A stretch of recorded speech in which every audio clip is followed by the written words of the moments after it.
right, thank you guys. Nice to see you all. Nice to see that you haven't gone to the pool yet. So I'm going to be brief. Okay, fine. I thought that you had put 20 minutes just to mess with me.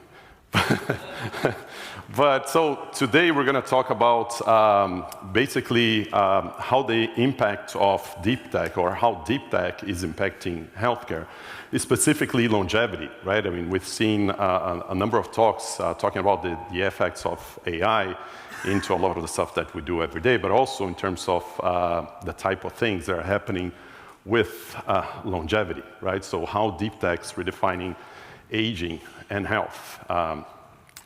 So this issue kind of, first of all, it allows us to do these amazing graphics, right? But I guess kind of the most important topic when we talk about longevity is that in the last century, we gained around 20 years in lifespan, right? So basically, we started living 20 years longer.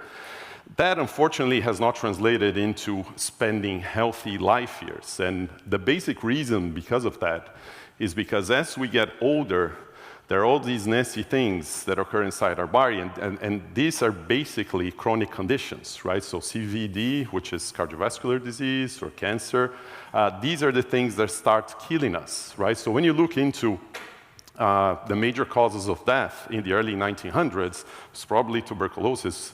Well, it's also a matter of diagnosis, don't get me wrong, but not a lot of people died of metabolic disease, or they didn't die of cancer in the beginning of the 1900s, just because they didn't get old enough to die of that. They died of other causes, right? And so there is a reason because of that, and that reason is inside our body, right? So basically, I guess the example that I like to use, if you're old enough like me, it's like a Xerox machine. When you take a lot of copies of the same thing, then the ink begins to fade a little bit, or something gets inside the machine, and then the copies become imperfect. That's basically what is happening inside our cells, right? But what regulates what's happening inside our cells, and basically is what they call these 12 hallmarks of aging, right? That basically impact on how we age. So and the problem for that, particularly for big pharma and for biotech, is that we're used to addressing usually one issue at a time, right? So usually all the therapeutics that we developed so far before GLP-1s, for that matter, they target only one very specific problem inside our body, right? And not 12 at the same time. And that's a big challenge. The good news is that there are populations that are living healthier, longer lives already in the world. And these are people that live in the blue zones, despite all the controversy, right, that I'm sure some of you have read. But yes, people in these blue zones, they live healthier and longer than the rest of the population, right? But the fact, and what matters to us, or at least I think it's the most important issue, is extending how much time we spend in healthier lives.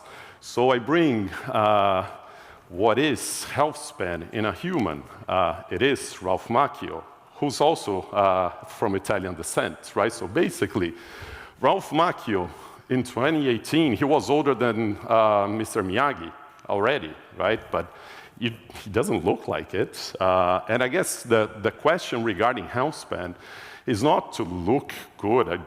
It is kind of maintaining function and cognition into late age, right? So that is kind of the challenge, and I guess kind of the holy grail of this.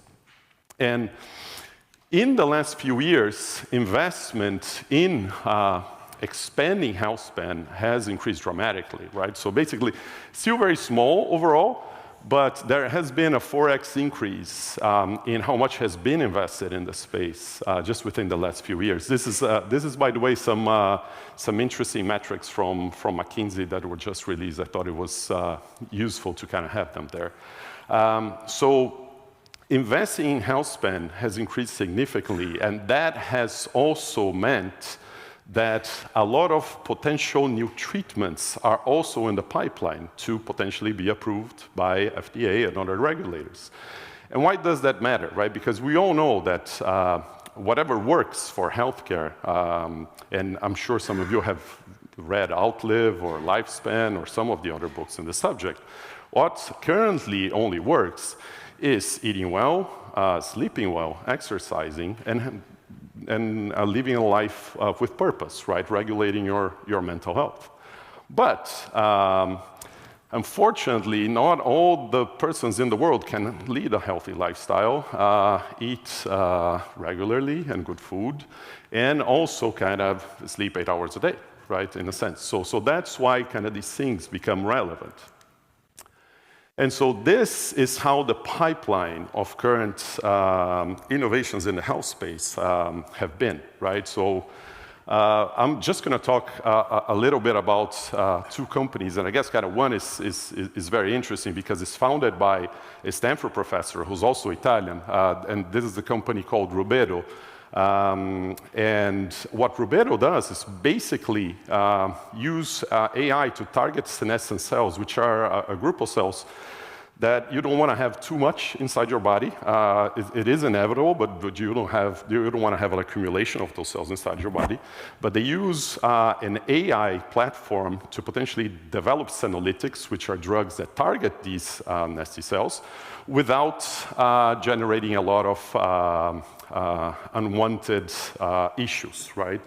And another company that is more on the epigenetic alteration space, a company called Shift Biosciences, which basically they developed a foundational model called single-cell GPT.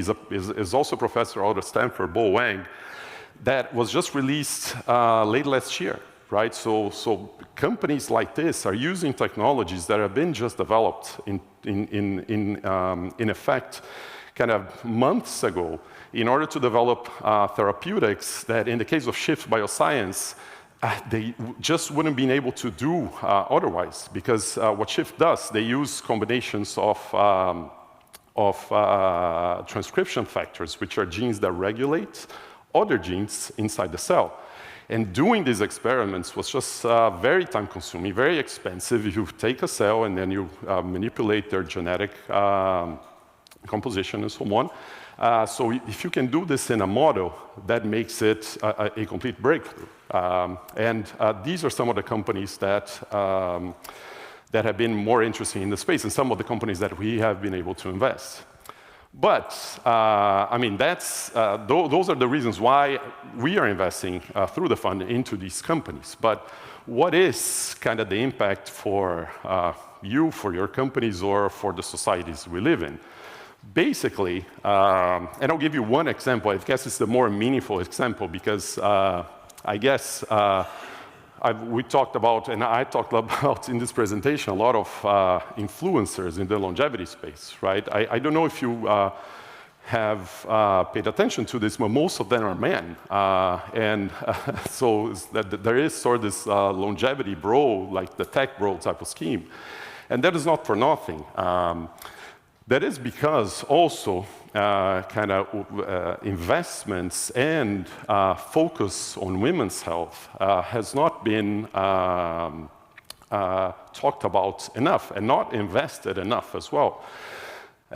Men age differently than women, and investment into women's health in biotech is less than 4% of all total investment in the space.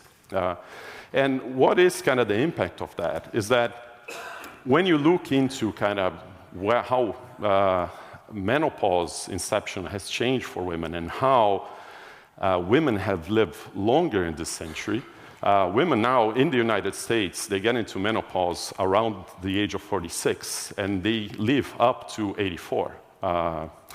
In the past century, women would go into menopause around the age of 52. And die in their late 70s, right? So they roughly would spend 20-odd years into menopause, which is not a lot. But when we look into the trends, women are probably going to spend more time into menopause than with fertility in their lifetimes. And that occasionates a lot of potential issues, such as increased risk of cardiac arrest, increased risk of bone disease, increased risk of Alzheimer's. 2/3 all Alzheimer's cases in the world are women, right?